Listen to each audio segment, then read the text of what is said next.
Ramadan warahmatullahi unzila fihil wabarakatuh. Qur'an hudal linnasi wa bayyinatin minal huda wal furqan. Wassalatu wassalamu ala sayyidina Muhammadin asyrafil anam wa ala alihi wa ashabil kiram amma ba'du. Yang kami hormati Prof. Oman Fatur Rahman, yang kami hormati Pak Mirdal, Pak Haji Muhammad Mirdal Akib, CEO Media Group, serta Bapak Ibu peserta dialog Ramadan pada siang hari ini. Alhamdulillah pada kesempatan yang berbahagia ini kita dipertemukan oleh Allah Subhanahu wa taala untuk sama-sama mengikuti dialog Ramadan. Jadi dialog Ramadan ini sifatnya terbuka, bisa perbincangan nanti antar narsum, bisa perbincangan juga antar peserta dengan narsum. Baik Bapak Ibu yang kami hormati, sedikit biodata narasumber kita. Yang pertama adalah Profesor Dr. Oman Fatur Rahman, MPhum. Ini adalah beliau guru besar Fakultas Adab dan Humaniora IAIN, dulu IAIN, sekarang UIN, UIN Syarif Hidayatullah Jakarta. Beliau juga sehari sebagai staf ahli Kementerian Agama ataupun staf ahli Menteri Agama, dan sehari-hari jabat juga sebagai juru bicara di Kementerian Agama terkait dengan berbagai hal, di mana sekarang ini lagi termasuk yang menjadi hits juga Kementerian Agama terkait dengan pandemi COVID-19. Jadi cukup sibuk juga nih Prof. Oman. Terima kasih Prof. Oman atas waktunya. Sama-sama. Tambahan lagi saya kira juga bisa memperkaya hasanah kita tentang Ramadan, kemudian tentang pandemi, mungkin bisa di flashback sedikit nanti bagaimana para orang alim masa lalu ini menggeluti puasanya. Kemudian yang paling penting adalah kita bagaimana derajat mutakin itu memang harus kita raih. Yang kedua, narasumber kita adalah CEO Media Group, Bapak Muhammad Mirdal Akib. Terima kasih Pak Mirdal sudah berkenan hadir. Ya, Assalamualaikum. Di sela disebutkannya. Terima kasih juga Pak Oman sudah berkenan hadir. Pak Mirdal ini memayungi seluruh perusahaan di Media Group, tidak hanya Media Group News, yaitu Media Indonesia, Metro TV, Medcom, Lampung Pos, tapi juga perusahaan-perusahaan lain yang tergabung di dalamnya, termasuk juga Pangansari dan banyak lagi yang lainnya. Dan rencana nanti mau bergabung juga nih para BOD, alhamdulillah ini sudah masuk nih, Pak Firdaus Dayat, kemudian Pak Lasah dari Dirut Pangansari, terima kasih. Juga ini perlu disapa juga nih beberapa peserta. Ada sejarawan juga ini, sejarawan UNJ. Bapak Dr. Abdul Syukur, terima kasih Pak Abdul Syukur sudah berkenan hadir. Senior saya, Assalamualaikum. Ini tampaknya seguru seilmu ini. Iya nih Kang Agung. Sama-sama di Fakultas Adab IAIN Syarif Hidayatullah. Terima kasih Pak Firdaus Dayat sudah bergabung. Beliau adalah Direktur Utama Media Indonesia. Terima kasih sudah berkenan hadir. Juga Pak Lasah dan Bapak Ibu semuanya. Baik, kita akan memperbincangkan mengenai derajat mutakin dalam era pandemi COVID-19 ini, di mana kita tahu bahwa COVID-19 ini betul-betul membatasi kita semua ya. Terlebih lagi kebijakan pemerintah cukup luar biasa kerasnya, karena memang upaya pemerintah memutus mata rantai COVID-19. Nah, berkaitan dengan itu, termasuk juga kegiatan peribadatan juga kita dibatasi, malah Masjidil Haram juga Masjid Nabawi dikosongkan. Ini kan upaya yang luar biasa, artinya ada disrupsi kegiatan ritual yang memang biasa kita lakukan. Nah, kaitan dengan keterbatasan di dalam beribadah, kita ingin tahu dari dua narasumber kita. Tentu saja ini menarik nih, perspektifnya berbeda nanti. Dari perspektif nanti akademisi Prof. Oman, kemudian juga dari praktisi media Pak Mirdal Akib, kebijakan Media Group, bagaimana sebenarnya kontribusinya untuk membentuk, katakanlah menciptakan insan bertakwa. Kemudian juga kita ingin tahu juga nanti perspektif takwanya seperti apa. Ini kita perbincangan sama-sama nanti. Baik, waktunya kami persilakan Prof. Oman sekitar 15 atau 20 menit di awal. Monggo waktunya. Terima kasih Kang Ade. Bismillahirrahmanirrahim. Assalamualaikum warahmatullahi wabarakatuh. Waalaikumsalam warahmatullahi wabarakatuh. Alhamdulillahirabbil alamin wa bihi nasta'inu ala umuri dunya waddin wa ala alihi wa sahbihi ajmain. Asyhadu an la ilaha illallah wahdahu la syarikalah wa asyhadu anna Muhammadan abduhu wa rasuluh. Amma ba'du. Allahumma sholli wa sallim ala sayyidina Muhammad wa ala ali sayyidina Muhammad. Kang Ade Asnawi yang saya hormati, Pak Mirdal dan Ibu dan Bapak semuanya yang hadir. Alhamdulillah, terima kasih banyak atas undangannya untuk berbagi. Tentu ini merupakan satu tradisi yang baru, bagaimana kita berinteraksi dengan secara virtual, khususnya dalam hal keagamaan ya. Meskipun mungkin 1-2 dulu itu pernah kita lakukan, tetapi sekarang ini menjadi semacam keharusan bahkan dalam beberapa hal karena memang kaitannya dengan physical distancing itu. Ibu dan Bapak sekalian, dalam kesempatan yang coba saya efisienkan ini, saya ingin melihat sesuai dengan tema ya tentang bagaimana menggapai muttaqin di dalam Ramadan yang di tengah-tengah pandemi ini. Tentu ini gabungan lah antara akademik dan keagamaan ya. Saya mungkin tidak murni akademik ilmiah juga bahasannya, tetapi juga mungkin juga tidak murni normatif gitu. Saya ingin mencoba menggabungkan keduanya. Kebetulan beberapa hari yang lalu saya juga memberikan materi yang hampir sama tentang Ramadan di masa pandemi gitu dalam sejarah.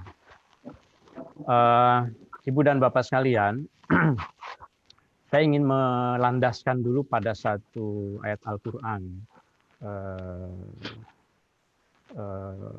surat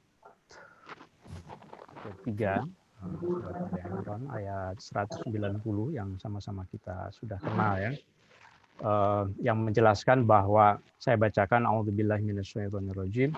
Inna fi khalqis samawati wal ard wa ikhtilafil laili wan nahar la ayatil liulil albab.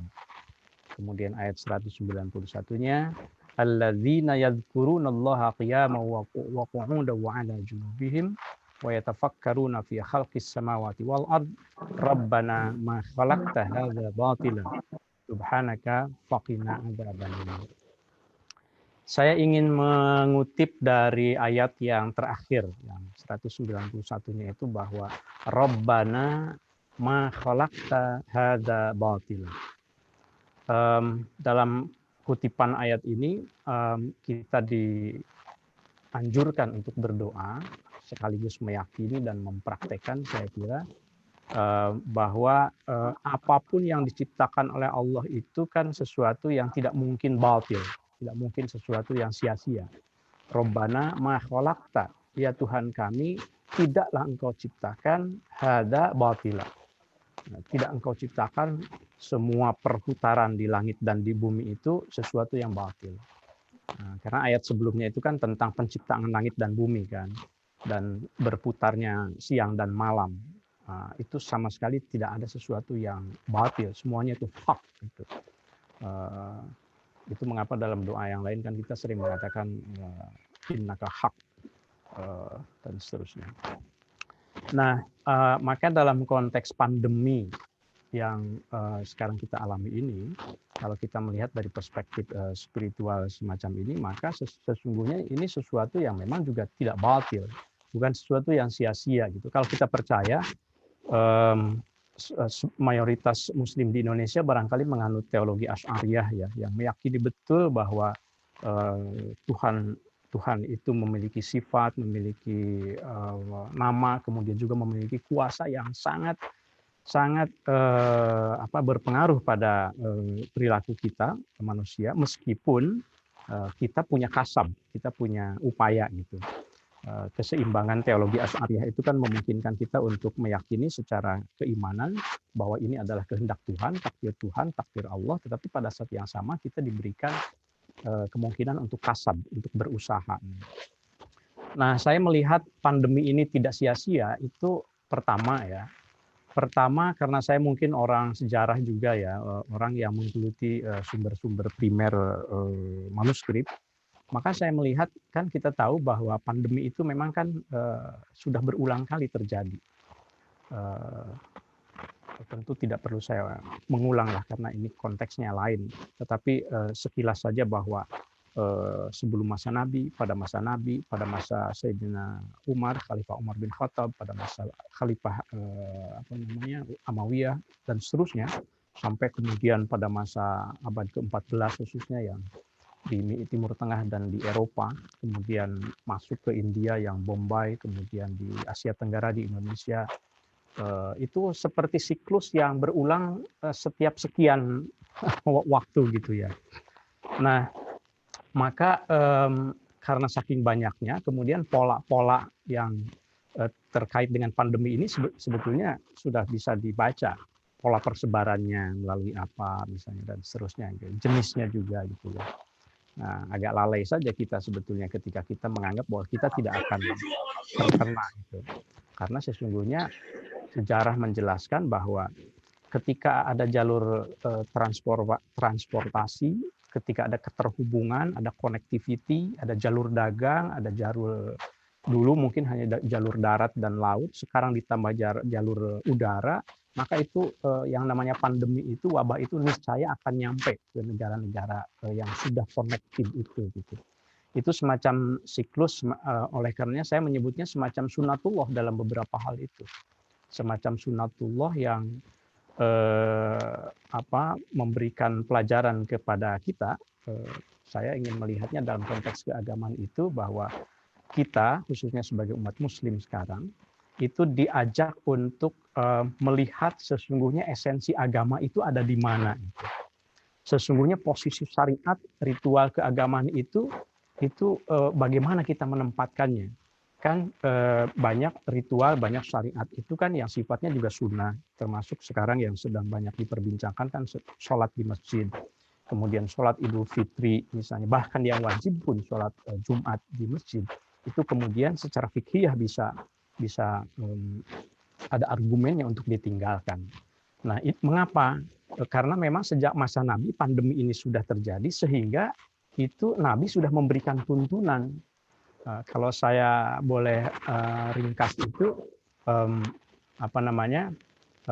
salah satu tuntunannya kan bagaimana menghindarkan secara fisik ya, tuntunannya itu kalau Nabi kan mengatakan kalau seandainya kamu sedang di luar wilayah yang terkena pandemi, kemudian kamu mau masuk ke situ jangan masuk, tapi kalau pandemi atau wabah sudah ada di situ, bukan pandemi saja ya, epidemi juga. Kalau wabah sudah ada di situ, kemudian kamu ada di situ, maka kamu jangan keluar. Intinya kan sebetulnya menularkan, jangan menularkan. Itu sebetulnya tuntunan yang sifatnya itu khusus terkait dengan wabah. Tapi kemudian Rasulullah SAW itu juga kan memberikan panduan yang sifatnya umum, bagaimana menghadapi apa yang disebut dengan fitnah gitu. Dalam tradisi Islam yang disebut dengan fitnah itu tidak seperti yang dalam bahasa Indonesia fitnah. Kamu memfitnah saya, bukan itu. Fitnah itu adalah al-imtihan, ujian. Bisa juga al-masaib, musibah. Nah, itu fitnah.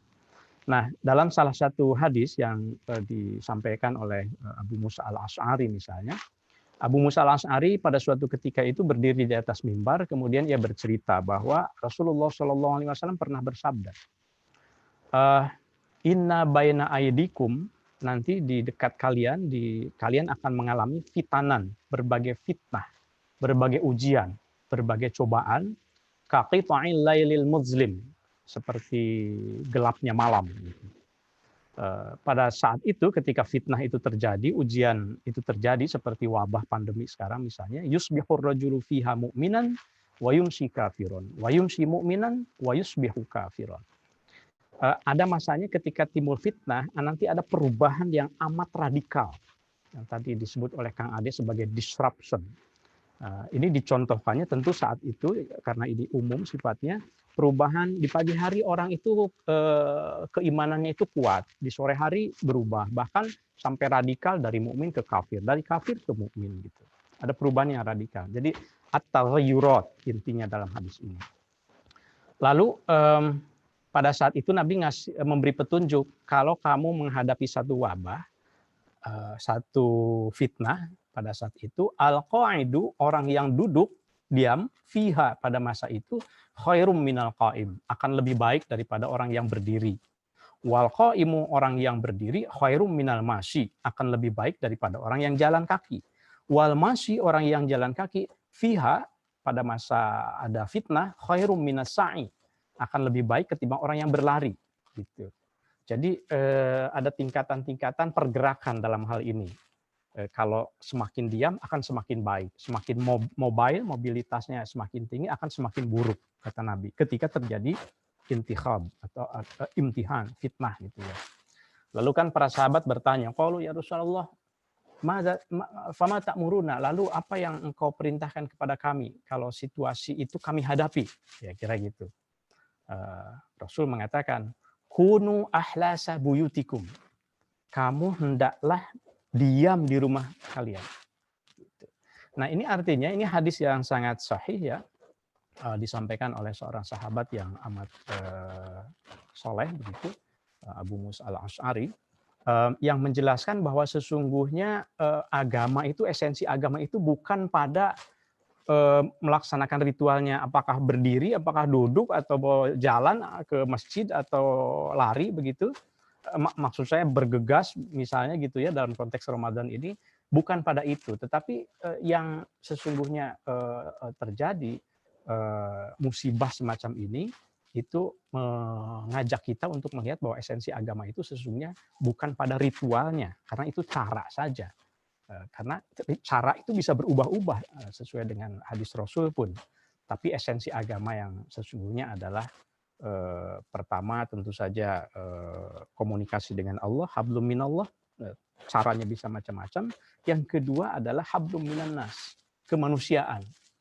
Nah, ini salah satu berkah dari pandemi. Saya menyebutnya, saya harus hati-hati untuk mengatakan bersyukur ya, bukan berarti bersyukur atas adanya pandemi, bukan. Tapi salah satu blessing in disguise atau hikmah dari pandemi ini adalah bahwa umat beragama, umat muslim khususnya, itu apalagi di bulan Ramadan, itu semakin menonjol sekali aspek ibadah yang sifatnya sosial, kemanusiaan. Bahkan zakat pun kan kemudian dipercepat begitu. Bahkan sebelum mempraktekkan zakat dipercepat, itu ada yang namanya itu menerapkan fikih yang disebutnya itu fikih al-iftiradi, fikih hipotetis gitu.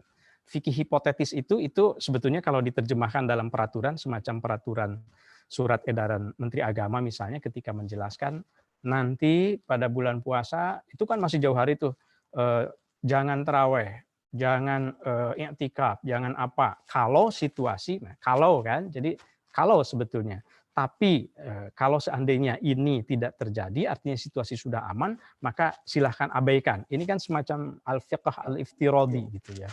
Jadi semacam hipotetis bahwa kalau begini maka begini fikihnya, tapi kalau tidak maka tidak. Wa illa fala kalau istilah kitab kuning itu.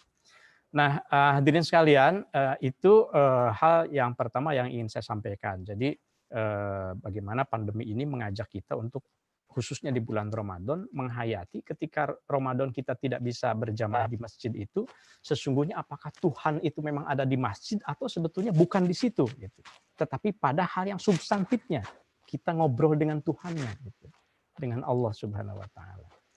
Nah, saya kira mungkin untuk kesempatan awal ini saya ingin tekankan pada itu saja dulu, tentang bagaimana pandemi ini di bulan Ramadan khususnya mendorong umat beragama, umat Islam khususnya untuk lebih menekankan beragama yang sifatnya itu sosial. Mungkin saya kutip surat Al-Imran ayat 133, Bismillahirrahmanirrahim. Wasari'u ila maghfiratin mir rabbikum wa jannatin 'arduhas samawati wal ard u'iddat lil muttaqin. Nah, ini ada kata al-muttaqin. Biasanya kan kalau ayat tentang takwa yang kita kutip itu kan kalau bulan Ramadan, kutiba alaikumussyam kama kutiba 'alal ladzina min qablikum la'allakum tattaqun. Nah, sama takwa. Tapi mengapa saya mengutip yang al-muttaqin yang ini? Segeralah kalian untuk mendapatkan ampunan Allah, untuk dan surga yang disediakan bagi orang yang bertakwa. Karena di ayat yang berikutnya itu menjelaskan siapa orang yang bertakwa itu. Ini mungkin yang sangat relevan dengan kita sekarang. Alladzina yunfiquna fis sarra wad dharra yaitu mereka yang berinfak baik secara sembunyi, baik dalam keadaan senang, maksudnya dalam keadaan normal begitu, senang, wadoro, maupun dalam keadaan yang ada kesulitan seperti sekarang. Itu adalah salah satu ciri orang yang bertakwa, selain tentu wal kaziminal ghaiz, dan orang yang menahan marah, wal afina 'anil nas, dan orang yang memaafkan. Nah, wallahu yuhibbul muhsinin, dan Allah mencintai orang-orang yang ihsan, orang-orang yang berbuat baik. Nah, ini saya jadi ingat dengan definisi ihsan yang disampaikan oleh para sufi. Kalau para sufi itu kan sebetulnya kan tingkat spiritualitas Muslim itu kan apa ya? Bukan aspeknya lah. Aspeknya itu kan ada 3 ya. Yang pertama itu Islam, yang kedua iman, yang ketiga ihsan kan. Itu kan dalam hadis yang diceritakan seorang laki-laki yang sebetulnya malaikat Jibril nyamar gitu, kemudian memepetkan lututnya ke Rasul, kemudian nanya kan, wamal Islam, itu apa itu Islam? Maka kemudian Rasul menjelaskan bahwa Islam itu adalah antasyhada alla ilaha illallah wa asyhadu Muhammadar Rasul, dan seterusnya. Nah, kemudian kan menjelaskan ihsan. Ihsan itu anta'budallah ka'annaka tarahu fa illam takun tarahu fa innahu yaraka. Kamu menyembah Allah seolah-olah ka'annaka tarahu, seakan-akan kamu bisa melihat Allah. Tapi kalaupun kamu tidak bisa melihat Allah, yakinlah bahwa Allah melihat kamu. Nah, tapi kalau para sufi itu menafsirkan ihsan itu lebih dari itu. Fa illam takun tarahu. Kalau kamu sudah takun itu lam takun, kalau kamu sudah suwung gitu, kalau kamu sudah bisa menghilangkan sudah nol lah gitu ya. Jadi nol itu sebetulnya bukan tidak ada nilainya dalam tradisi sufi. Justru puncak spiritualitas itu ketika kamu sunyi, sepi, istilahnya fana kan. Idza fanaita an fanaik. Nah, kalau seandainya kamu itu sudah bisa fana dari fana kamu sendiri, maka pada saat itulah kamu melihat Tuhan. Artinya ketika kamu sepi, bersunyi-sunyi, mungkin dalam konteks sekarang ibadah di rumah, Ramadan yang awalnya itu mungkin ada yang tidak biasa memimpin sholat di rumah, tiba-tiba harus belajar memimpin sholat, yang biasanya itu dalam keramaian, mendengar macam-macam, sekarang itu sunyi gitu, bercengkrama dengan Tuhan. Jangan-jangan itu adalah sebetulnya sesuatu yang lebih baik buat kita. Saya kira demikian untuk sementara. Mungkin nanti mudah-mudahan dalam dialog kalau seandainya memungkinkan akan saya sambung. Terima kasih Kang Ade. Assalamualaikum warahmatullahi wabarakatuh. Waalaikumsalam warahmatullahi wabarakatuh. Terima kasih Kang Oman atas paparannya dengan perspektif yang menarik tentang bagaimana kita umat Islam ini menjalani puasa dalam suasana yang penuh keprihatinan, suasana yang penuh keterbatasan. Tapi meski demikian tetap pencapaiannya adalah kesalehan ritual dan sosial. Terutama tadi Prof. Oman memberikan bobot yang tinggi soal bagaimana kita bersegera, gitu, bersegera untuk melakukan tindakan-tindakan sosial dalam rangka membantu orang yang terdampak dan sebagainya. Kemudian upaya kita bagaimana sama-sama memutus mata rantai. Baik, selanjutnya kami persilakan kepada Pak Muhammad Mirza Akib selaku CEO Media Group, bagaimana perspektif beliau tentang ketakwaan ini, kemudian menuju la'alakum tatakuni seperti apa, terutama bagaimana kontribusi dari Media Group dalam hal ini, dan maka menjaga ataupun juga memberikan perannya sebagai fungsi-fungsi sosial, kemudian juga fungsi-fungsi edukasi dan sebagainya. Monggo waktunya kami persilakan. Bismillahirrahmanirrahim. Assalamualaikum warahmatullahi wabarakatuh. Waalaikumsalam. Waalaikumsalam warahmatullahi wabarakatuh. Prof. Oman yang saya hormati, Kang Ade, teman-teman semua yang ada di jemaah atau di dalam kajian hari ini atau dialog hari ini. Pertama-tama, ini udah hari 4 Ramadan. Iya, hari keempat. Hari keempat. Pertama-tama kita panjatkan syukur. Syukur dulu, benar-benar syukur kepada Allah Subhanahu wa Ta'ala. Nah, di tengah pandemi seperti ini, kita umat Islam di Indonesia, umat Islam di dunia menghadapi masalah yang sama. Jadi kalau 1/4 umat Islam di dunia berarti 1 dari 4 manusia hari ini memasuki bulan Ramadan. Dan itu adalah yang insya Allah membuat kita makin kuat dalam menghadapi pandemi ini. Ini yang benar-benar harus kita syukuri, karena kita bisa memakai momentum Ramadan seperti tadi disampaikan oleh Prof. Oman sebagai kemudian ajang untuk kontemplasi. Yang kedua, setelah syukur kita panjatkan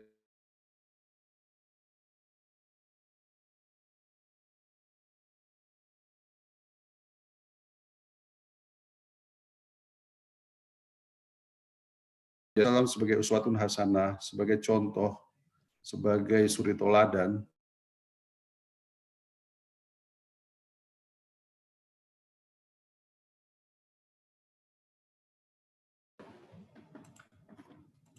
Maaf, putus. Bahkan sudah memberikan kita contoh bagaimana menghadapi pandemi seperti ini gitu. Jadi sungguh Islam adalah sebuah agama yang sempurna. Tadi disampaikan juga oleh Prof. Oman bahwa sampai bahkan menghadapi sebuah pandemi ada contohnya, ada kemudian aturannya di dalam isi Allah yang itu sekarang kita terapkan. Saya mau mengajak sebenarnya untuk melihat sebelum kita ngomong sampai ke takwa, bagaimana Ramadan bisa menghasilkan manusia yang bertakwa, khususnya dalam kondisi pandemi seperti ini. Pertama, mungkin mindset-nya dulu. Mindset-nya dulu kita melihat proses hari ini. Yang paling dibutuhkan sebenarnya hari ini adalah berprasangka baik kepada Allah Subhanahu wa taala. Itu dulu yang harus kita butuhkan untuk melihat ini ke depan supaya bisa jauh lebih optimis, kemudian jauh lebih memiliki kekuatan, kemudian kita bisa memiliki begitu banyak opsi untuk melewati ini. Jadi yang pertama dulu kita harus berprasangka baik kepada Allah Subhanahu wa taala. Kemudian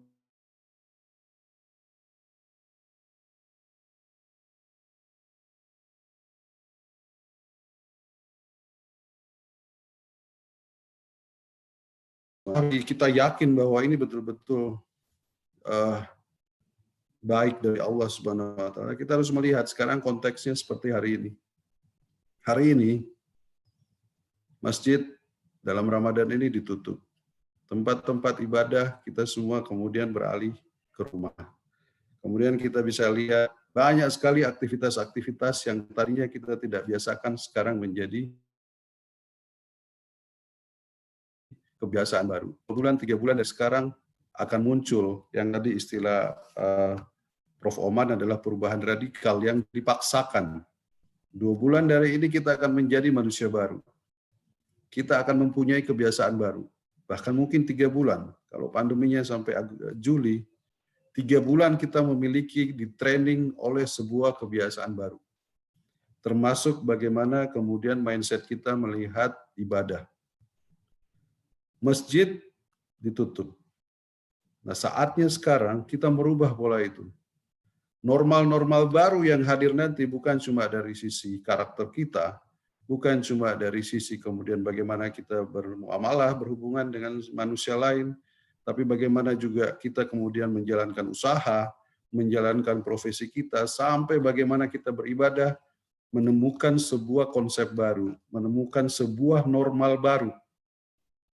Nah, apa yang tidak berubah?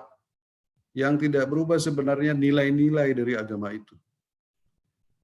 Hari ini umpamanya tempat ibadah di masjid ditutup dan segala macam.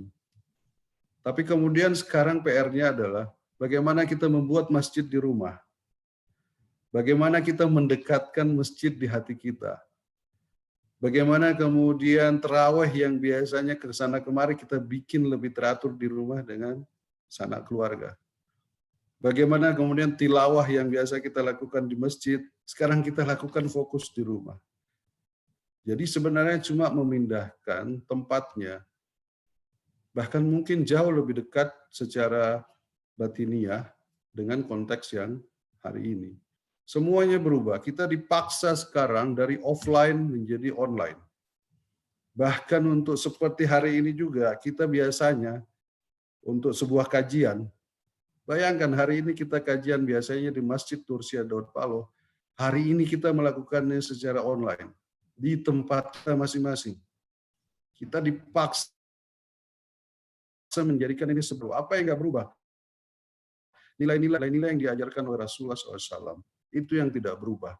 Yang ini yang harus kita internalisasi ke dalam diri kita ini. Bahwa semua yang terjadi adalah lebih pada caranya gitu loh. Tapi substansinya, nilai-nilainya, itu yang harus makin menguatkan kita.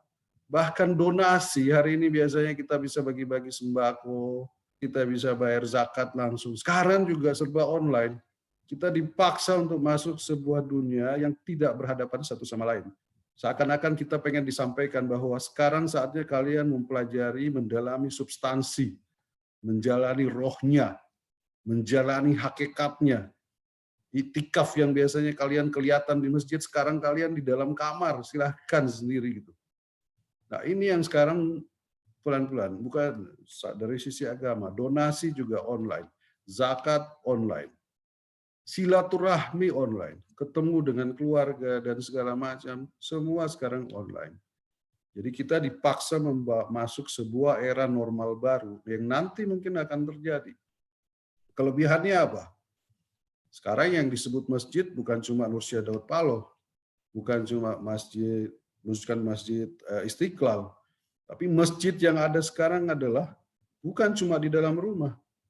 Kita saat ini bisa mendengar langsung kajian dari imam-imam besar di pelosok negara manapun.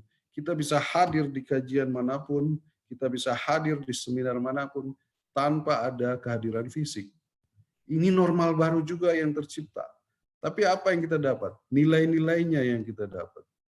Nah ini yang menurut saya sebuah, kalau tadi istilahnya Pak Prof. Othman adalah perubahan radikal yang terjadi. Saya lebih suka mengistilahkannya nanti akan terjadi new normal, normal baru. Yang akan merubah perspektif kita melihat sebuah sebuah kegiatan menjadi substansi. Jadi kalau kita kaitkan kemudian dengan konteks hari ini, pandemi, kemudian bagaimana menciptakan manusia yang bertakwa. Kita beruntung sekali karena kita dianugerahi Ramadan. Bayangkan seluruh nilai-nilai Ramadan yang ada hari ini, itu sejalan dengan bagaimana protokol pandemi ini harus kita terapkan. Selama ini kalau buka puasa bersama, kita lebih banyak umpamanya sering buka puasa di luar, teman kantor, alumni, apa segala macam, belum kolega.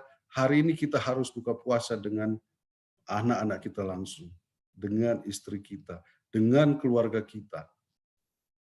Ini ada perubahan monumental, bagaimana kemudian kita menanamkan lagi nilai-nilai itu. Yang bapak-bapak yang bacaannya kurang dipaksa untuk menghafal Quran supaya bisa jadi imam di rumah. Tarawih.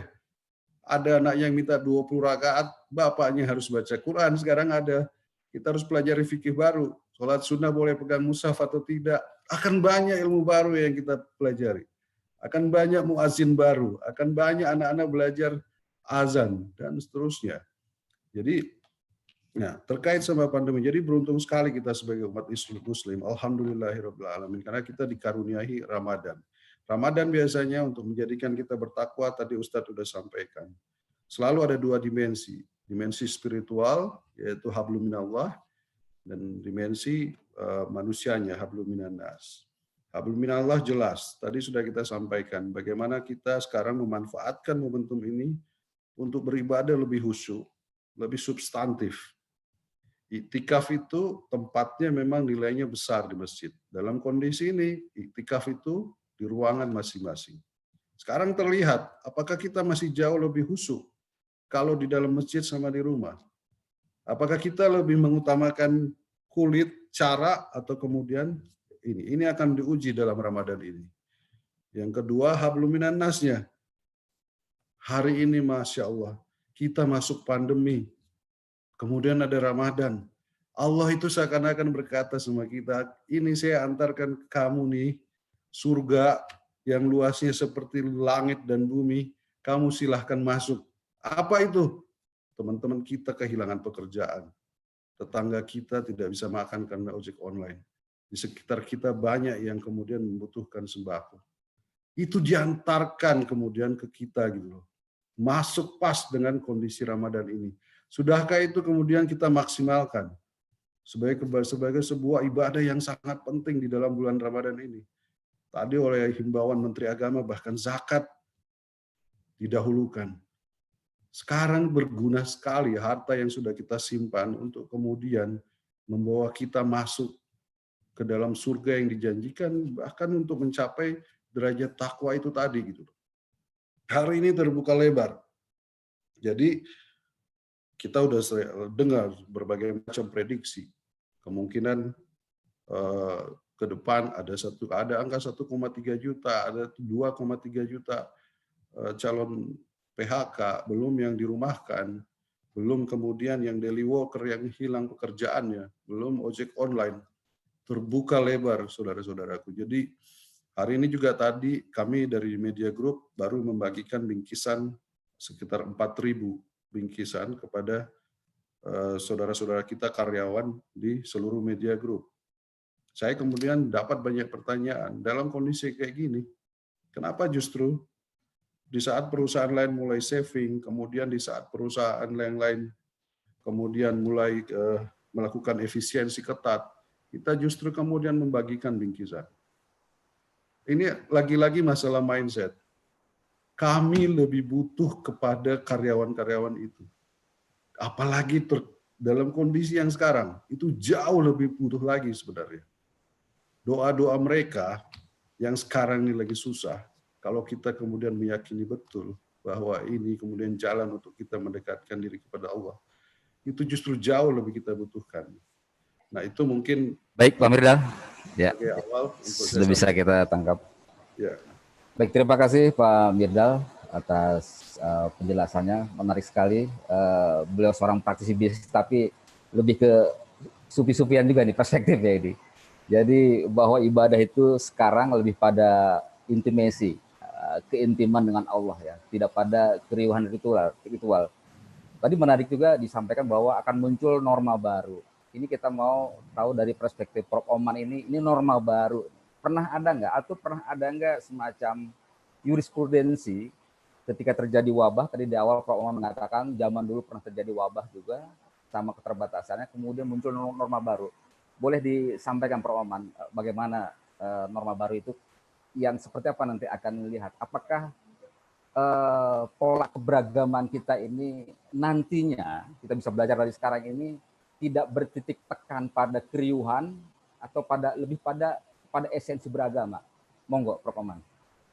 Ya, saya kira setiap revolusi, ini semacam revolusi, setiap revolusi itu pasti melahirkan norma baru. Normanya akan sangat luas sekali dari perspektif apa, tergantung kita melihatnya. Kalau sederhananya, kalau norma yang dalam konteks keagamaan yang pandemik misalnya ya, dulu pada sebelum abad ke-14 khususnya, itu di kalangan Muslim itu ada satu norma, satu pendapat, satu keyakinan bahwa tidak ada penyakit menular itu. Yang ada itu adalah takdir Allah.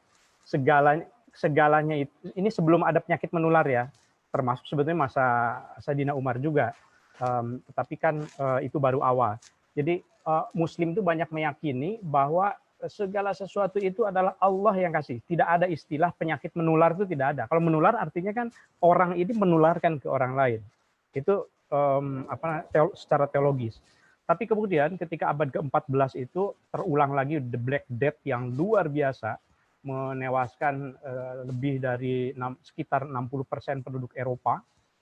Di Kairo, di mana itu kan satu hari itu ada 1.000 yang wafat, bahkan lebih dari itu, pemakaman terjadi terus-terusan sampai orang tidak sempat dimakamkan karena meninggalnya di tengah jalan gitu kan. Maka kemudian para ulama berdebat, enggak, di dalam teologi Islam itu ini penyakit menular tuh ada, ya kira begitu. Contagion, istilahnya itu contagion. Ini kan sempat jadi perdebatan. Maka setelah pandemik itu berkali-kali berulang, setelah Amwas pada masa Sayyidina Umar, kemudian terus pada masa kekhalifahan, terus sampai yang saya temukan kan tentu saja literatur yang abad ke-14 ya. Nah itu di situ kemudian para ulama lebih banyak memegang norma yang baru, yaitu bahwa ini dalam hal medis, dalam hal penyakit itu ada penyakit menular, konsep penyakit menular, dikaitkan dengan teologi Asy'ariyah tadi itu, bahwa ada kasab juga. Nah, tetapi bahwa segala sesuatunya itu ditentukan oleh Tuhan, iya gitu. Itu salah satu contoh. Nah, tapi dalam konteks yang sekarang nih, dalam konteks keindonesiaan, menurut saya memang salah satu norma baru yang kita harapkan muncul, yang tadi itu yang digarisbawahi oleh Pak Mirdal, kemarin itu kita itu ini loh, betul-betul dihadapkan secara ekstrim antara cara beragama yang ekstrim secara harfiah, literal, yang itu menekankan pada ritual, cara gitu ya, yang bukan substantif, dengan yang menekankan pada hal yang substantif. Nah, cuma yang substantif karena menekankan perspektif keagamaan yang substantif kadang-kadang terlalu ekstrim juga sehingga menafikan yang ritual yang sifatnya itu fisikal gitu ya, harfiah lah gitu. Nah, mudah-mudahan ke depan kita akan lebih banyak menganutlah satu norma yang beragama itu harus lebih menekankan pada esensinya, misalnya soal kemanusiaan, soal bahwa misi atau esensi agama itu sesungguhnya apa sih? Kemanusiaan. Nah, sekarang zakat misalnya, ini kan zakat ini asnafnya sudah jelas nih 8. Kalau yang zakat itu kan tidak boleh nih diberikan kepada yang non muslim misalnya gitu ya. Itu yang konvensional kan begitu. Nah, sekarang bagaimana kalau seandainya dana yang ada itu hanya dari zakat nih yang memungkinkan? Karena kalau di provinsi itu Bajnas itu kurang menghimpun infak. Kalau infak jelas boleh untuk yang humanity ya, untuk yang non muslim. Tapi bagaimana kalau di satu provinsi ada Basnas menghimpun punya dana dari zakat saja, tapi ada orang yang disantuni, cuma yang disantuninya ini non muslim, boleh atau tidak? Nah, bisa jadi itu kan melahirkan norma baru. Fikih itu kan fleksibel kan. Itu contoh saja.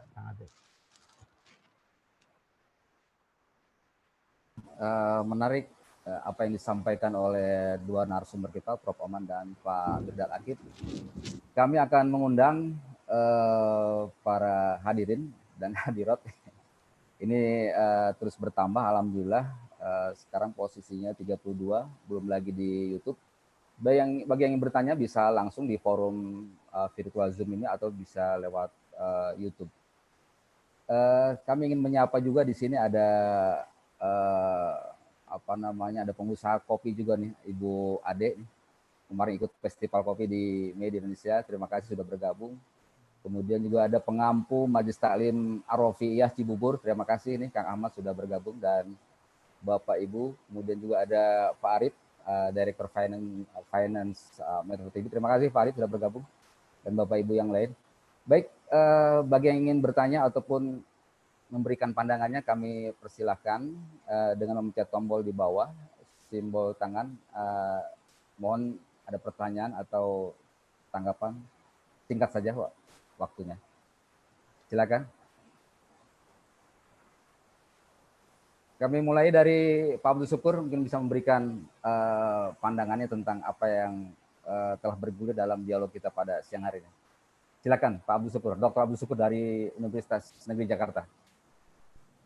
Ya, Assalamualaikum warahmatullahi wabarakatuh. Waalaikumsalam warahmatullahi wabarakatuh. Terima kasih Pak Ade, terima kasih Prof. Oman dan Pak Mirdal Akif atas pencerahannya. Ya, memang saya kira ini ceramah yang sangat bagus ya tentang bagaimana kita menyikapi situasi saat ini. Jika di luar dari bayangan kita semua bahwa kita akan menjalani ibadah puasa pada saat pandemi COVID-19. Ini luar biasa. Tadi Pak Oman dan Pak Akif sudah ngasih ini penjelasan yang sangat baik bahwa tentu saja kita sebagai seorang manusia yang percaya bahwa Allah itu adalah Maha Kasih dan Maha Sayang, ya, Rahman dan Rahim. Artinya virus diciptakan oleh Allah Subhanahu wa Ta'ala, pasti ada kebaikannya untuk kita semua. Itu makna dari Allah sebagai Rahman dan Rahim.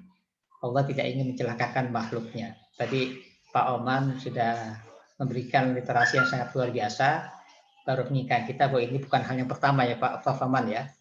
Kemudian Pak Akif juga tadi kekinian, mungkin beliau karena praktisi, memang itu hikmah dari bagaimana mutakin, kan puasa itu mutakin ya Pak. Bagaimana mutakin sekarang ini diterjemahkan sesuai dengan situasi yang sekarang. Kalau dulu mungkin kita tidak termasuk mutakin kalau kita tidak sholat di masjid, karena diutamakan sholat di masjid. Tapi kan sekarang normanya terbalik ya. Yang mutakin justru yang ada di rumah, tidak di masjid. Kalau pandemi seperti ini, sesuai dengan anjuran MUI. Tadi Prof. Oman kan juga sudah mengungkapkan literasi abad 14 ya Prof. Oman ya. Abad 14 itu memang pandemi ini kan tradisi Islam mencatat, tradisi lain juga mencatat, tradisi Cina mencatat.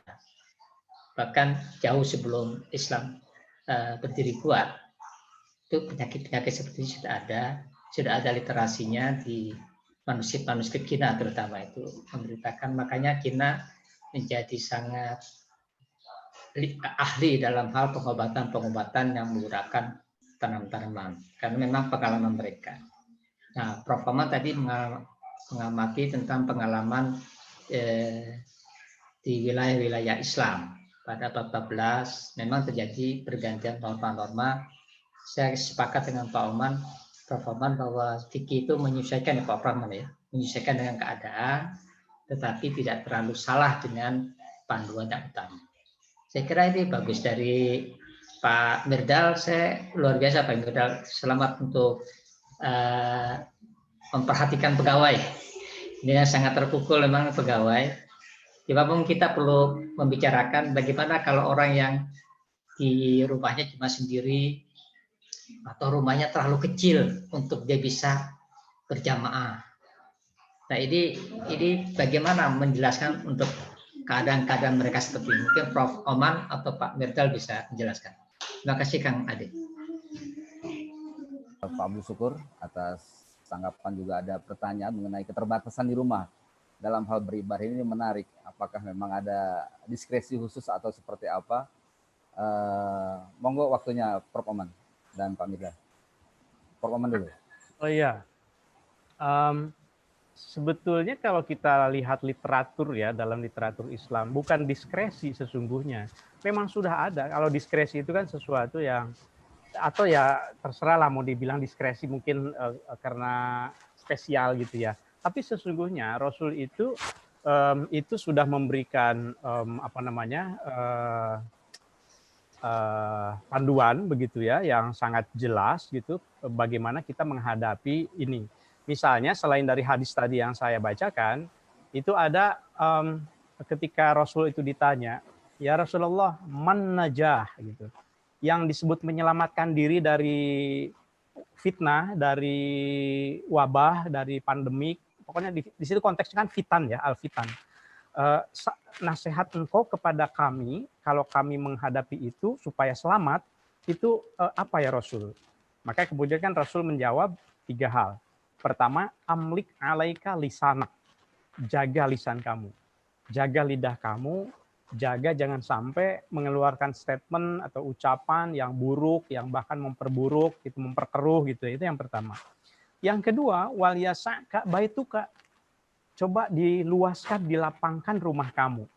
Nah, kalau saya bacakan ini, wa ma'na dzalika, ini saya kebetulan sedang membaca di hadapan saya ada sumbernya. Yang dimaksud dengan wal yasa'ka baituka itu, lapangkanlah rumah kamu itu adalah anna luzumal buyuti fihi najat. Tinggal di rumah itulah keselamatan kamu, kata Rasul. Jadi justru kalau keluar di situ malah tidak selamat. Itu yang kedua. Yang ketiga, wabki ala khati'atika. Nah, ini perspektif spiritualnya. Yang ketiga itu kamu tangisilah kesalahan-kesalahan kamu. Ail yakun indaka alamun ala maka minka. Kamu harus merasa menyesal terhadap kesalahan yang pernah kamu lakukan. Karena bagaimanapun itu pasti ada akibat dari perbuatan kamu. Terjadinya fitnah, terjadinya ujian, terjadinya pandemi misalnya. Nah, kemudian ini kan normatifnya nih di dalam hadis. Kemudian ketika saya baca berbagai literatur di itu ada Ibnu Khatimah misalnya ya, seorang tabib, dokter, sejarawan, penyair juga pada abad ke-14 di Spanyol. Itu dia menjelaskan dalam salah satu karyanya bahwa sesungguhnya wabah yang terjadi itu, pandemi itu, salah satunya adalah disebabkan karena polusi udara. Mengapa polusi udara itu terjadi? Istilahnya itu violent ecological reason gitu ya. Jadi secara ekologis itu rusak, ekstrim. Mengapa itu terjadi? Itu karena ada berturut-turut ada gempa, ada banjir, ada apa gitu ya. Yang memang itu kan beberapa itu seperti banjir kan akibat perbuatan kita juga. Ini kalau kita lihat di abad ke-21 ini, 2021, apalagi kita ini terletak di wilayah cincin api, gempa juga sering terjadi, banjir juga sering terjadi gitu ya. Maka itu menyebabkan istilahnya itu alam itu ya labil begitu. Nah, makanya saya menyebutnya sunatullah, karena ketika alam itu labil, itu maka kemudian Tuhan punya cara untuk menstabilkannya, meresetnya. Kamu diam gitu. Kira-kira kan gitu. Coba itu kan yang Justinian Plague itu, yang wabah Justinius itu kan abad ke-6. Abad ke-6, Amwas abad ke-7. Kemudian setelah itu 7 abad, 8 abad kemudian yang abad ke-14 itu sangat dahsyat pandemiknya. Sekarang 7 abad kemudian lagi, itu kan di abad ke-20, di abad ke-21 terjadi lagi gitu. Jadi ini semacam siklus yang mungkin alam itu bilang, aku udah capek ini dengan kerusakan-kerusakan yang ada, kira-kira gitu. Itu secara empiriknya. Tapi secara normatifnya Rasul sudah menjelaskan memang akan ada fitan, kemudian ketika fitnah gitu, ketika terjadi fitnah, amlik alaika lisanak, jangan banyak bicara, sampai-sampai di dalam salah satu hadisnya itu Rasul mengatakan begini, laisa hadza zamanal kalam, hadza zamanas sukut waluzumil buyut. Sekarang itu bukan lagi waktunya banyak bicara, tapi waktunya untuk diam dan waktunya untuk tinggal di rumah. Nah, hanya saja mungkin ini seperti sesuatu yang istimewa gitu, tapi sebetulnya itu sudah ada gitu ya. Hanya saja kita sering melupakan hal-hal yang mungkin semacam ini. Terutama kita disibukkan dengan ya itu dia, beragama itu seolah-olah piety, kesalehan itu seolah-olah kalau pakai kopiah mungkin, kalau pakai sorban, pakai apa itu seolah-olah itu saleh gitu. Nah, sekarang orang tuh dipaksa untuk tidak melihat itu. Saleh itu tidak melihat berangkat ke masjid, saleh itu tidak melihat berbondong-bondong Allahu Akbar keramaian, tapi salehah itu justru ketika kita sunyi, kemudian ada di rumah, tapi yang substantifnya beribadahnya tetap dilakukan gitu. Nah itu Kang Ade dari saya. Oke. Baik, Pak Mirza ada pandangan tadi pertanyaan dari Pak Abdul Syukur bagaimana ketika di sebuah keluarga ada keterbatasan mungkin ruangan ataupun juga barangkali bacaan sholatnya juga mungkin nggak bisa atau gimana sehingga mereka lebih yakin untuk ke musola atau ke masjid sebenarnya. Bagaimana dalam kondisi seperti ini? Bagaimana kita memanainya? Jadi balik-balik lagi, kita ada dalam situasi kondisi yang satu tidak terduga, yang kedua serba tidak pasti. Tapi kita harus yakini betul bahwa Allah memberikan kita kekuatan untuk melewati ini. Itu yang harus kita sangat yakini.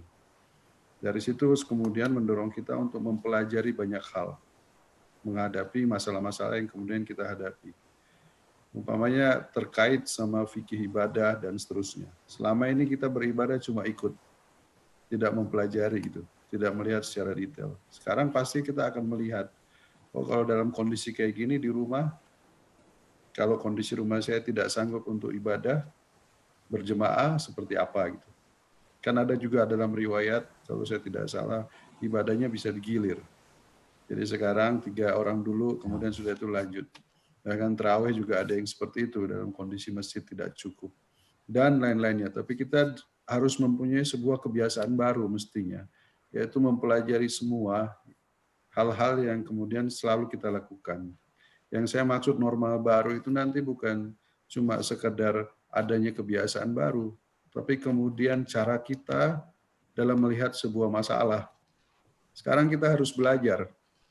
Setelah nanti kita harus menjadi manusia pembelajar juga. Sekarang kita beramal. Seandainya kita tahu fadilah dari hablum minan nas yang tadi disampaikan oleh Prof. Iman. Ada beberapa hadis yang kita bisa pakai. Barang siapa meringankan kebutuhan muslim lain yang sedang membutuhkan, itu jauh lebih utama dari itikaf di Masjid Nabawi 30 hari, 1 bulan. Bayangkan itikaf di Nabawi 30 hari. 4 hari, 5 hari aja sudah seperti apa. itu membantu keringanan masalah seorang muslim, itu satu orang. Bayangkan hari ini, Allah antarkan kita, tetangga kita jobless, karyawan kita ada yang kesulitan dan segala macam. Belum lagi bagaimana kemudian hidup bertetangga. Kalau kalian percaya kepada hari akhir yang beriman, berarti harus memuliakan tetangganya tanpa melihat agamanya apa dan seterusnya. Kemudian juga kita harus tingkatkan bukan cuma soleh, tapi kemudian menjadi muslih. Nah, khusus untuk ibadah, saatnya memang kita lebih fokus kepada kemudian ibadah-ibadah yang bisa jadi kita mendekatkan masjid di hati. Kadang-kadang juga kita di masjid, tapi hati kita di luar masjid. Artinya di mall Sekarang, ya? iya, sekarang saatnya kita di rumah, tapi hati kita di masjid. Kecintaan kita di Ka'bah. Hadirkan Ka'bah itu dalam hati kita. Seringkali kita di Ka'bah tapi selfie. Kita hadirkan pikiran kita di dunia lain gitu. Iya. Kalau orang main bola aja nggak boleh pakai handphone, ini tawaf pakai handphone. Jadi sekarang nih Allah seakan-akan berkata sama kita, kalian suka online, nah sekarang online deh seterusnya. Jadi yang harus, nah tapi kita harus percaya bahwa semua yang diberikan oleh Allah SWT adalah kita bisa rubah. Sekarang sebagai orang beriman, bagaimana kita melihat ini semua? Kita merubah bagaimana pandemi ini, ujian ini kita jadikan sebagai anugerah. Mungkin ini agak sarkas, tapi anugerah di sini kita bisa lihat. Anugerah itu kan dalam beberapa perspektif, apapun yang membuat kita makin dekat sama Allah, mestinya itu kita lihat sebagai anugerah. Tapi apapun yang kemudian membuat kita jauh dari Allah, itu adalah musibah.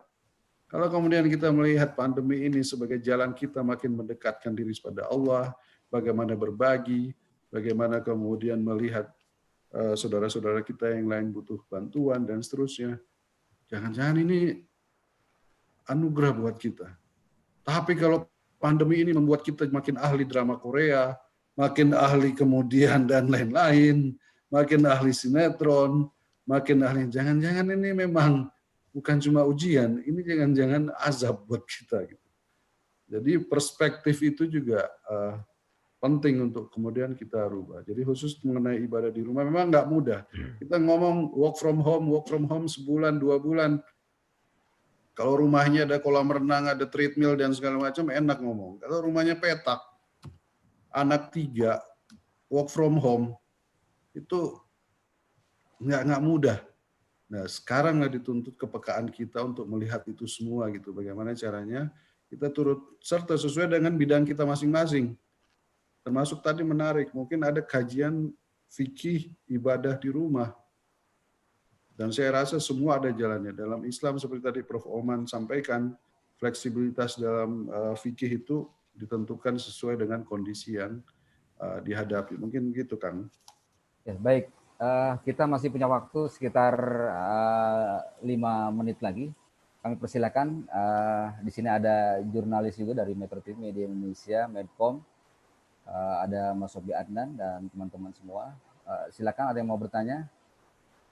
Tolong klik di bawah, nanti ada tunjukkan tangannya. Mohon singkat. Di sini juga ada Direktur IT Metro TV ini, Pak Islam. Terima kasih sudah bergabung. Ya, silakan Mas Sobi, ada yang mau disampaikan atau mau bertanya?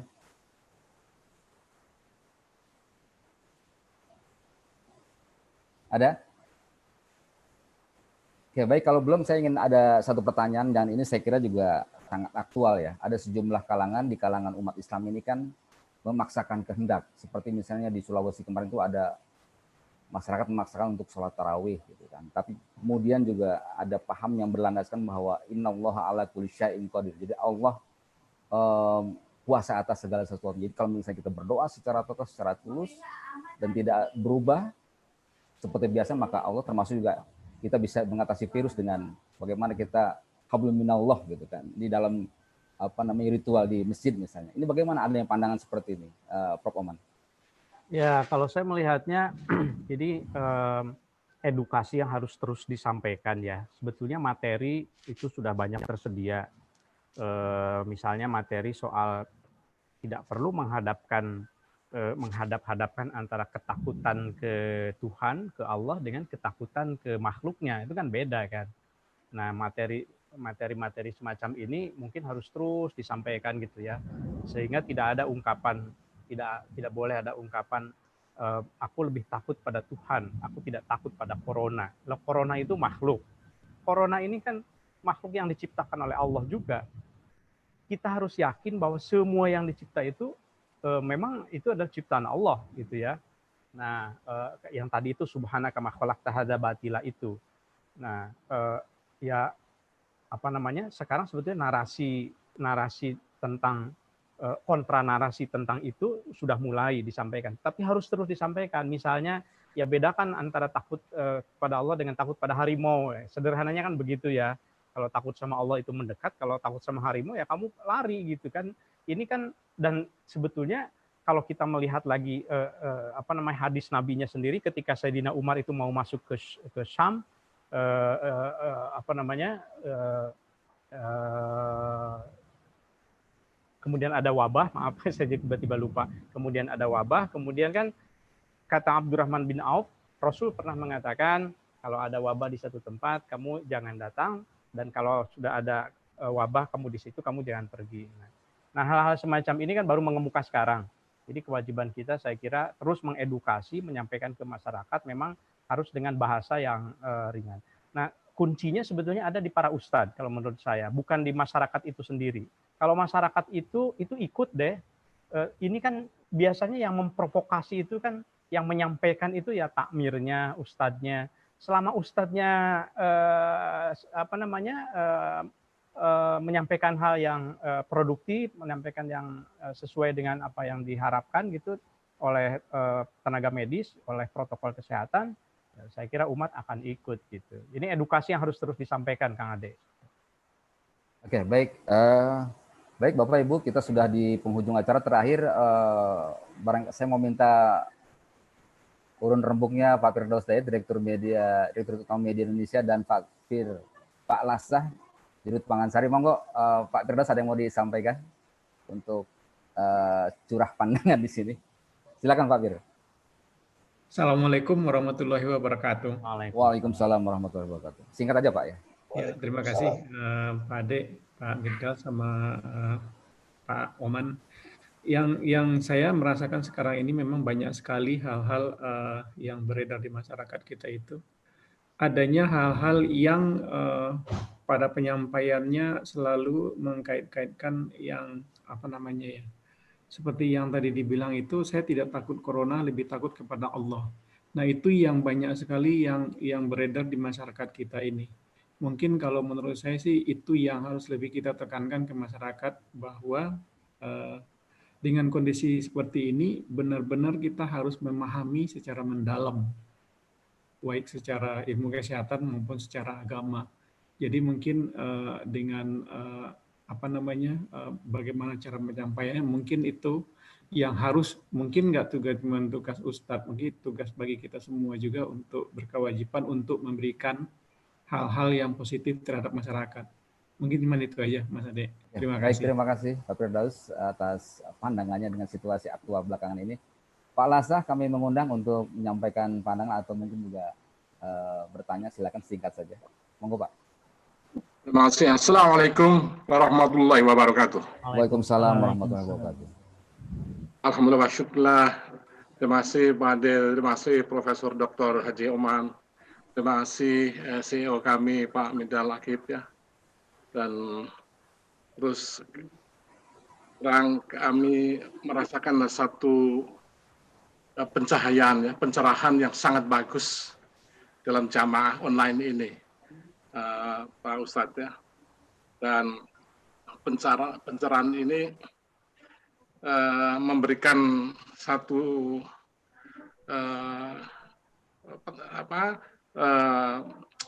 takwa ya, memberikan satu kekuatan untuk lebih takwa ya, lebih beriman ya kepada Allah SWT ya. Kita lebih, apalagi dalam bulan Ramadan ini.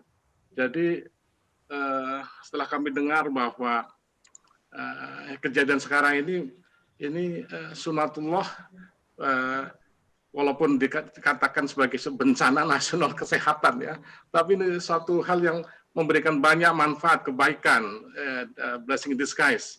Jadi ini kita yakinlah bahwa kita semua juga bangsa Indonesia akan bisa melewati situasi pandemi ini dengan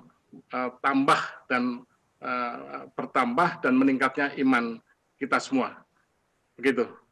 Terima kasih. Assalamualaikum warahmatullahi wabarakatuh. Waalaikumsalam warahmatullahi wabarakatuh. Terima kasih Pak Mahfud Lasah, Dirut Pangansari. Dari teman-teman DKM ada yang mau disampaikan atau bertanya? Oke, baik. Kalau tidak ada, kita sudah berada di penghujung acara. Terakhir mungkin mohon izin Pak Prof. Oman dan Pak Mirdal closing statement sekitar 2 menit. Monggo Pak. Ya, closing statement dari saya, mungkin saya mengutip aja hadis Rasul ya, bahwa dalam sebuah hadis yang disampaikan oleh Abu Hurairah, Rasulullah SAW menyampaikan tentang firman Tuhan. Jadi semacam hadis qudsi. Di situ kan Allah pernah bertanya, amma alimta anna abdi fulanan istat'amaka falam tut'imhu. Kamu, mungkin saya terjemahkan saja supaya cepat. Aku kan pernah minta makan ke kamu, kok kamu nggak ngasih makan? Nah, kemudian kan hamba bertanya, bagaimana saya ngasih makan engkau ya Tuhan, engkau adalah Rabbul Izzati. Nah, kemudian Tuhan menyampaikan bahwa aku ada di orang-orang miskin. Aku, kalau seandainya kamu memberi makan orang miskin, maka di situ kamu akan menemukan aku. Mudah-mudahan di hikmah dengan pandemik di bulan Ramadan ini khususnya, kita semakin bisa mempercepat amal ibadah kita yang bisa mempertemukan dengan Tuhan melalui memberikan santunan kepada mereka yang sangat membutuhkan. Terima kasih Kang Ade. Assalamualaikum warahmatullahi wabarakatuh. Pak Mirdal, silakan. Ya, jadi mungkin pertama-tama kita tadi seperti yang saya sampaikan, satu, kita harus meyakini betul bahwa kasih sayangnya Allah, rahmannya Allah, rahimnya Allah memberikan kita kondisi kayak sekarang. Yang kedua, kita harus merubah kondisi sekarang justru menjadi sebuah ajang untuk kemudian kita beramal sebaik-baiknya, apalagi kita dipertemukan Ramadan. Ini seperti seakan-akan Allah mengatakan kepada kita, ini loh, kalian saya kasihkan sebuah tempat, sebuah ladang untuk kemudian berladang. Mari kita berbagi, membantu teman-teman kita, saudara-saudara kita, masyarakat yang membutuhkan, yang begitu banyak membutuhkan. Ini pas sekali dengan Ramadan hari ini. Yang ketiga, mari kita hadirkan Allah di mana-mana, termasuk di rumah kita gitu. Mari kita kemudian masukkan masjid ke dalam rumah kita. Mari kita masukkan ilmu-ilmu ke dalam keluarga kita yang selama ini mungkin luput dari kita selama ini sentuh. Mungkin itu yang paling penting dari hikmah yang kita ambil saat ini. Kita yakin Allah adalah yang mengatur semuanya. Allah yang maha kuasa. Selain Allah, apapun tidak ada yang kuasa. Tapi kita juga harus paham bahwa Allah juga menurunkan SOP untuk tauhid. Ini yang harus kita yakini gitu. Banyak hadis yang menceritakan itu. Rasulullah SAW sendiri secara sunnatullah memperlihatkan bagaimana ikhtiarnya, bagaimana kemudian menghindari, dan segala macam. Itu SOP yang harus dijalankan juga gitu loh. Bagaimana kemudian kita harus mengikat keledai kita, tidak dibiarkan begitu saja supaya tidak hilang. Banyak sekali cerita tentang itu. Jadi bahwa tauhid kita kuatkan, tapi kemudian kita harus tahu bahwa ada SOP juga. Ini seperti bisnis yang harus kita kemudian ikuti dalam proses mencapai derajat muttaqin. Demikian. Oke, baik, terima kasih Prof. Oman dan Pak Mirdal serta Bapak Ibu sekalian yang mengikuti dialog Ramadan pada siang hari ini. Banyak yang kita petik dalam diskusi kita pada siang hari ini. Intinya adalah dalam situasi yang serba terbatas, kita bisa mencapai derajat takwa, tapi kemudian bagaimana kemudian kita bisa melakukan penyesuaian sesuai dengan ketentuan yang berlaku. Dan tujuannya adalah memutus mata rantai COVID-19. Hablum minallah dan hablum minannas ini tidak berkurang, namun secara prosedural ataupun secara secara ritual ada yang berbeda. Tetapi intinya adalah bagaimana kita harus sama-sama sebagai umat Muslim yang ingin menjadi muttaqin, harus betul-betul esensi ibadah bisa kita raih. Bagaimana mendekatkan rumah, bagaimana mendekatkan masjid ke hati kita, ke rumah kita, mendatangkan masjid ke rumah kita, kemudian mendatangkan Ka'bah ke rumah kita. Intinya adalah intimasi itu yang memberikan penekanan. Saya kira demikian dialog singkat kita pada siang hari ini. Terima kasih banyak sekali lagi kami sampaikan kepada Prof. Oman. Setelah kesibukannya bersedia untuk bergabung pada siang hari ini. Juga Pak Mirdad, terima kasih banyak. Mari kita tutup acara kita dengan membaca doa kafaratul masjid. Subhanaka Allahumma bihamdika astaghfiruka Allahumma fad anal wala'a wal bala'a wal waba'a wal fahsya'a wal munkar wal sifal muhtalifata wasyada'ida wal mihana ma zuhara minha wa ma batan minal baladi Indonesia hadza khassah wa min budaya muslimina amma innaka ala kulli syai'in qadir. Alhamdulillahirabbil alamin. Wassalamualaikum warahmatullahi wabarakatuh. Waalaikumsalam warahmatullahi wabarakatuh. Warahmatullahi wabarakatuh. Ya, terima kasih Kang Ade, Pak Mirdad semuanya. Kang Akung, terima kasih. Terima kasih banyak, Prof. Oman, Pak Mirdad semuanya, terima kasih banyak. Pamit ya. Sama-sama Pak Oman. Ya. Pak Mirdad, lama nggak ketemu. Ya. Sehat, yang penting sehat ya. Alhamdulillah. Insya Allah nanti kita ketemu. Amin, amin ya. Ya Pak Mirdad, mudah-mudahan ketemu. Saya berteman dengan Kang Ade nih, lama. Iya. Terima kasih. Kawan yang baik ini. Iya. Oke, saya pamit ya. Ya, terima kasih Prof. Oman. Dengan ibadah puasa semua. Terima kasih Bu Ade. Terima kasih Bu Ade. Assalamualaikum warahmatullahi wabarakatuh. Waalaikumsalam Warahmatullahi wabarakatuh. Izin untuk mau mengajar dulu Pak Kang Ade. Oh iya, makasih banyak ya. Sama-sama. Pak Syukur, terima kasih. Ya, sama-sama. Terima kasih semua Bapak-bapak, Ibu-ibu dari Metro TV.